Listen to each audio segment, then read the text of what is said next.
আসসালামু আলাইকুম। এই মুহূর্তে আইফোন এক্সএস একটি মোবাইল কাস্টমার নিয়ে এসেছে। সেটটি ফুল ডেড কন্ডিশনে আছে। এই সেটটি আমরা কিভাবে রিপেয়ার করি আসুন দেখতে থাকি। তো আমি আইফোনের মাদারবোর্ডটি কিন্তু সেট থেকে খুলে নিচ্ছি এবং আইফোনের প্রত্যেকটি কানেক্টরের ফোম ব্যবহার করা হয়ে থাকে, ফোমগুলা তুলে নিতে হয়। তো আমি এর মাধ্যমে চেক করে নিলাম। এখন পাওয়ার সাপ্লাইয়ের মাধ্যমে ডিসি রিডিং দেখব। দেখেন সেটটি কিন্তু অটো এম্পিয়ার নিচ্ছে। তো আইফোন এক্স থেকে 17 প্রো পর্যন্ত ম্যাক্স পর্যন্ত কিন্তু ডাবল পার্টের মাদারবোর্ড হয়ে থাকে। এই মাদারবোর্ডগুলা পিহিডারের মাধ্যমে 2 পার্ট আলাদা করতে হয়। তো আমি মাদারবোর্ডটি পিহিডারের মাধ্যমে 2টি বোর্ড আলাদা করে নিচ্ছি এবং মাদারবোর্ডের যে সমস্যাটা সেটি আমি ডিসি রিডিংয়ের মাধ্যমে দেখে নিচ্ছি। তো মাদারবোর্ডটি কিন্তু একটি আইসি শর্ট হয়ে গিয়েছিল। তো এই আইসিটি আমরা এখন চেঞ্জ করে নতুন আইসি লাগিয়ে দিব এবং দেখব আমাদের সেটটি রান হয় কিনা। তো আমি আইসিটি খুলে নিচ্ছি। তো আমার আইসিটি খোলা হয়ে গেছে এবং সোল্ডারিং উইকের মাধ্যমে মাদারবোর্ডটি যে আইসির বলগুলো থাকে সেগুলা পরিষ্কার করে নেব এবং নতুন আইসিটি লাগিয়ে নিব। তো আমি আইসিটি লাগিয়ে নিচ্ছি, যে আইসিটি সমস্যা ছিল।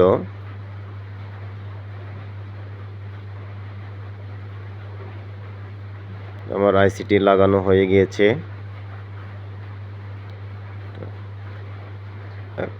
এখন আমি আপার পার্ট এবং লোয়ার পার্টের যে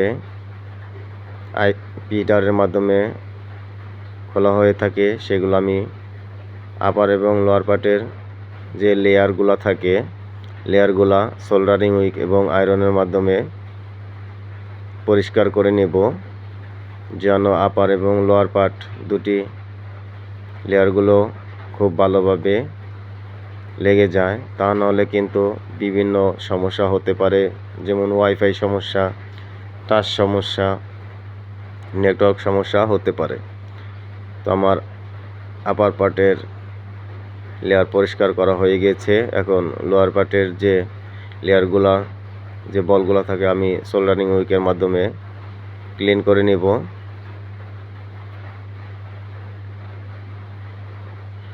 তো আমার লোয়ার পার্টের যে লেয়ারের বলগুলা ক্লিন করা হয়ে গেছে। তো এখন আমি লোয়ার পার্টটি বল করে নিব। তো আমি লোয়ার পার্টের বল প্লেটটা দিয়ে নিচ্ছি এবং বল পেস্ট দিয়ে যে লোয়ার পার্টের যে বল করতে হয় সেই বল পেস্ট দিয়ে নিচ্ছি। খুব ভালোভাবে বলগুলা দিতে হবে যেন প্রত্যেকটি বল ভালোভাবে ওঠে। তো আমি লোয়ার পার্ট থেকে বল প্লেট উঠে নিচ্ছি এবং হট এয়ার গানের মাধ্যমে বলগুলা তুলে নিচ্ছি।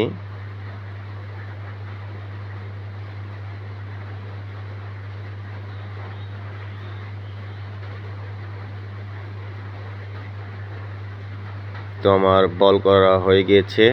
এখন আমি দেখে নিচ্ছি যে বলগুলা ঠিক আছে কিনা। প্রত্যেকটি বলই গুরুত্বপূর্ণ। তো বল করা হয়ে গেছে। এখন আমি পিহিডারের মাধ্যমে লোয়ার পার্ট এবং আপার পার্ট দুটি বোর্ড এক করে নিব। তো আমি আপার পার্টটা দিয়ে নিচ্ছি এবং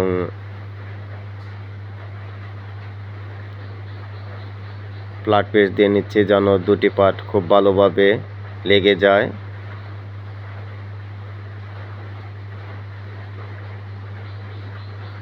তোমার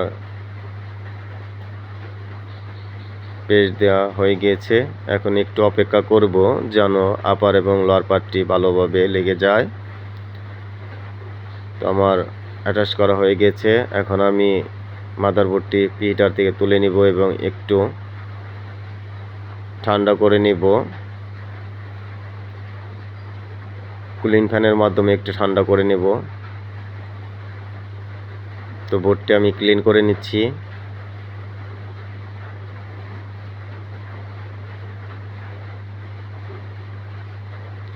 এখন আমি মাদারবোর্ডটি লাগিয়ে দেখব যে আমাদের যে মোবাইলটির সমস্যা ছিল সে মোবাইলটি রান হয় কিনা, এবং মাদারবোর্ডটি আমি লাগিয়ে নিচ্ছি, ডিসপ্লেটা লাগিয়ে নিচ্ছি।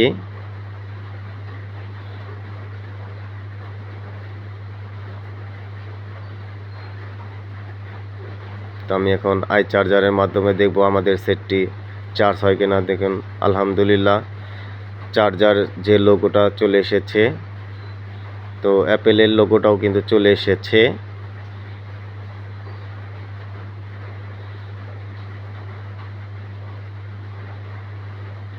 তো দেখুন আমাদের সেটটি কিন্তু রান হয়ে গিয়েছে।